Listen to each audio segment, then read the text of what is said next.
FX's Better Things is wrapping up its third season, and I'm Tony Ruiz here with Pamela Adlon, the creator, star, director, writer, I'm sure caterer, and and Pamela. Season 3 has many critics are saying that this is the best season yet, and when we spoke last year, you were just about to start writing this third season. It was your first season with really a writer's room per se. And Right. so now that the season is behind you, how has this experience of having a writer's room been? It's amazing. I mean, I love the whole thing, and now I'm in my second writer's room for season 4, which is so surreal because like I feel like I'm still pregnant with season 3 because the finale hasn't aired yet.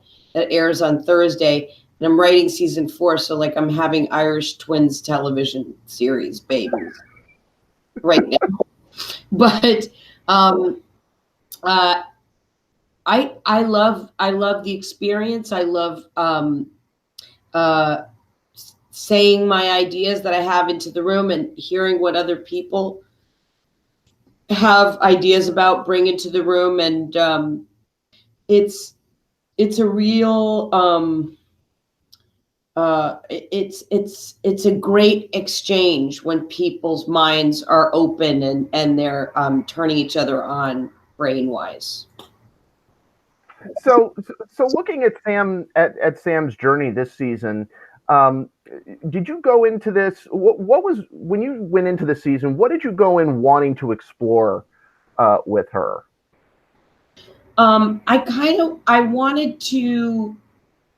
I wanted to show this process of like, not even a process, but just this thing that happens to us when all of a sudden we go, oh, well, that's different. Oh, this changed. Oh, my body changed.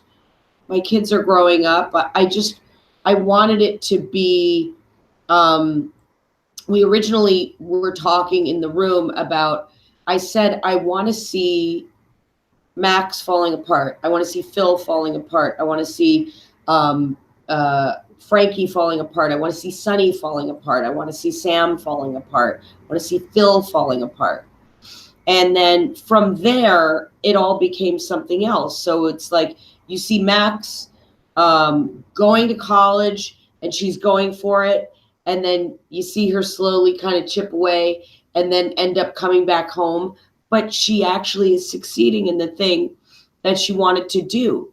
Even though it looks a little sketchy, she's achieving something. You know, she goes to this like sus motel, you know, but she actually ends up with a beautiful portfolio of photos. So she's achieving something in another way that wasn't the original plan.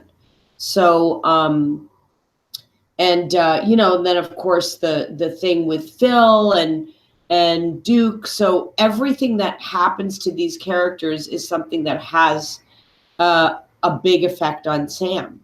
And, you know, Sam is just going through basically her own big life changes, like the hot flashes and going to, you know, the gyno and then getting a colonoscopy and all of these things that are kind of typical middle-aged stuff, but still, you know, has her regular life to deal with. And it's just, I guess it's just a fun way to show weird things that we have to do and have to go through in a funny way, hopefully.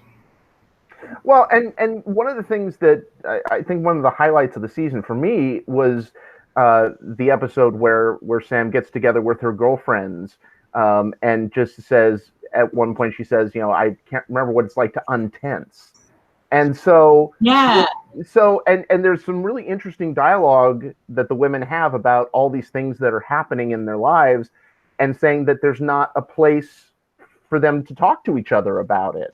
And so was that a moment that you really, really wanted to have? And there's almost like an improvisational style to that scene. How much of that was written? How much of that was improvised? Well, there was I wanted to shoot it like a Cassavetes movie. I wanted it to feel like a really fluid indie doco style kind of thing. And I had this beautiful house with this garden and these women just feeling so excited and all with this greeting and everything. So when the women got there, I had them all come into my trailer and I said, you know, how do you feel about yourself at this point in your life? You know, that was something that I did when we did the scene at the restaurant as well. But the scene at the restaurant, the girls' night out, was the first scene that I ever wrote for my show. I just had it on ice until this season. And then the girls' night in was something that I really wanted to show women having this intense bonding time and this expression of what happened to me.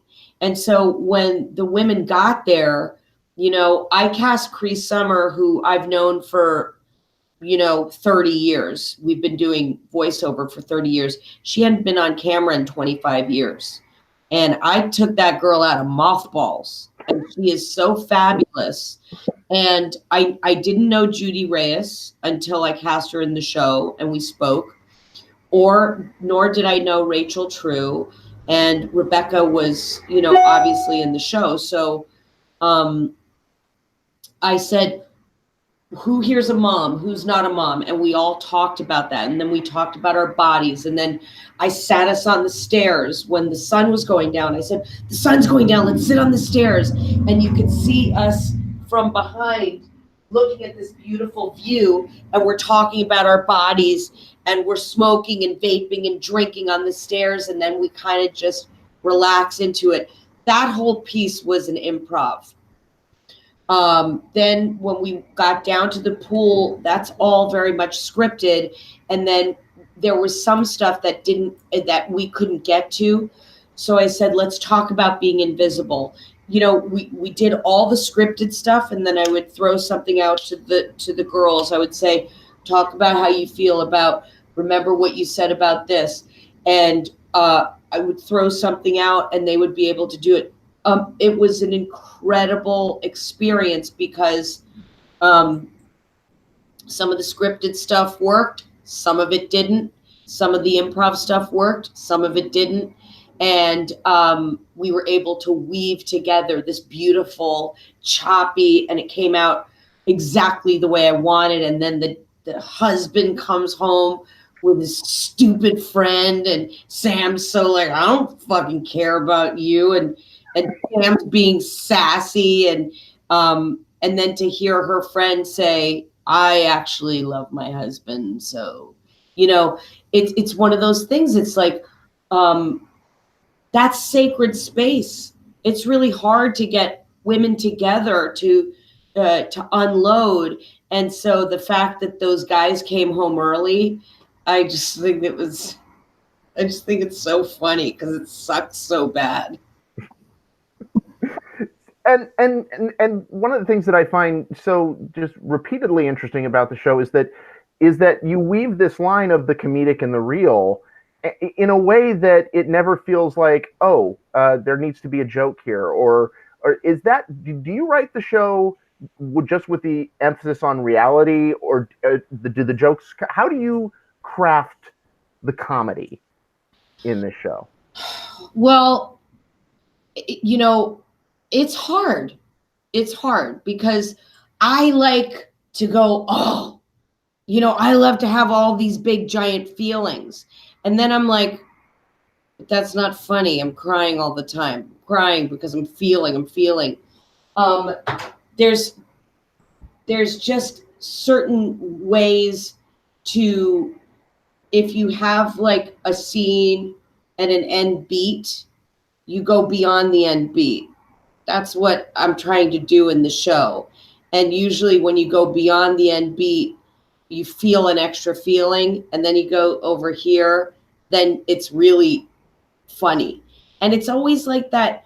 I say this, that it kind of feels like the conversation you have in your head with yourself in your car after a terrible thing happened, or a confrontation, or something happened at a store, or something happened at work. You're driving home and you're like, oh, I wish I had said that. Oh, wouldn't that have been bad if I said this? Or, oh God, that would be so nasty if this happened. So all of those like afterthoughts are a lot of what goes into the comedy of the show. And we also saw, Sam in the workplace, I think more than we really have, at least in a different way than we have in previous seasons with the film and then with the play reading. Was there a reason that you wanted to specifically put her on, this big film set with all the issues and the egos and the things that go along that? What was the impetus for that particular story? I wanted to show, being in the workplace and being, one of like hundreds of people who are working on a project and not being like an above the line person, so Sam's in the same boat as the hair and makeup captain and, the background actors, and, they're all being treated the same, which is poorly. And, this is an age old story, just like workplace abuse of power, and so it was fun to do that, and it kind of incorporate different elements of things that I've been involved with over the years, and and the movies I've made, and I was able to put Doug Jones in a monster costume, which was just like a dream come true, and and show like what these people endure, and how people need to be taken care of because everybody's there for a reason. They're all working towards one common goal. So, but it's really, it's like the haves, and then that everybody else doesn't haves. There's really no middle class on a film set. The vanishing middle class, the story continues. And so with that in mind, I read something recently that Dietrich Bader was saying that it's kind of like that your set is kind of the happiest set where nobody ever is really like angry or anything like that. And so you being kind of at the head of it, what do you attribute the happiness on your set to? Yeah, that would work for me too.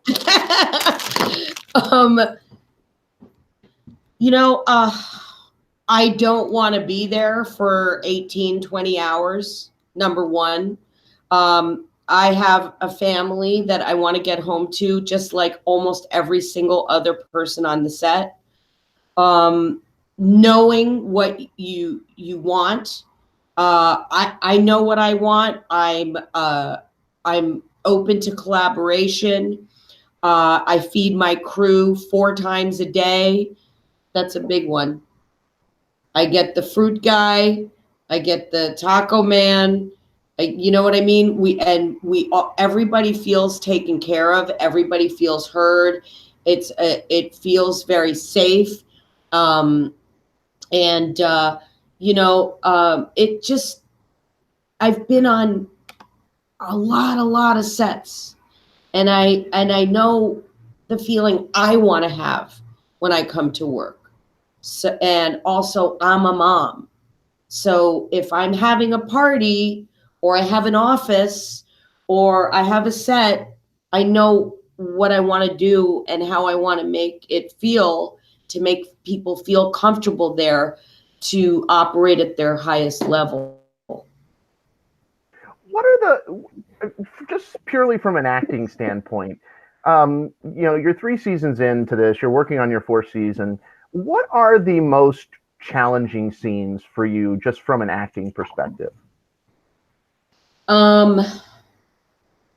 I guess when I have a lot of people and guest stars, it's challenging for me because I'm the boss and I want to give everybody my time, but I need to make sure all my department heads have my time. So sometimes I have to sacrifice time with my actors when it's the case. But I guess that would be the most challenging, and having too much dialogue for myself. It literally doesn't matter if I wrote every single word. It's like if you write a report and you have to do it in school and put the paper down, you're totally fucked. That's why the season 4, I was like, maybe Sam's just reacting to everything, just not much to say. Well, you are the boss. You can talk to somebody about that. You'd probably be talking to yourself, but and I also just want to just kind of touch on at the heart of all this, Sam is a mom, and those scenes with the 3 girls that play your daughters. What do those scenes mean to you? Because she faces every frustration with these girls, and yet even at the height of her frustration, she is such a devoted parent. What do you how do you create those relationships with those girls? Well, I just, I want to show life the way I see certain things, and whether I've lived it or not, this is kind of how I look at things. And it's just, there's always kind of this little, there's always a dark edge of humor to everything, because, being a parent, it's just like you feel like you're getting everything wrong. If the information that you're getting, like your only feedback is from your kids, you could feel like a real douchebag sometimes. You're like, well, I screwed that one up again, and I screwed that one up. And then if you are lucky enough to get together with other people who have kids or who have friends who have kids, then you could go, oh my God, that happened to me. And my thing's not even as bad as your thing. And then you can start to feel better. I feel like parents need to give themselves a break, and also give their kids a break, and not the advice that I give everybody that I still don't take myself. Don't take it personally. And I could beat myself in the head every day. Don't take it personally. It doesn't matter. You can never be as heartbroken in your life or as mad in your life as you can be with your kids. So I know we're very, you're in the early stages of planning the next season.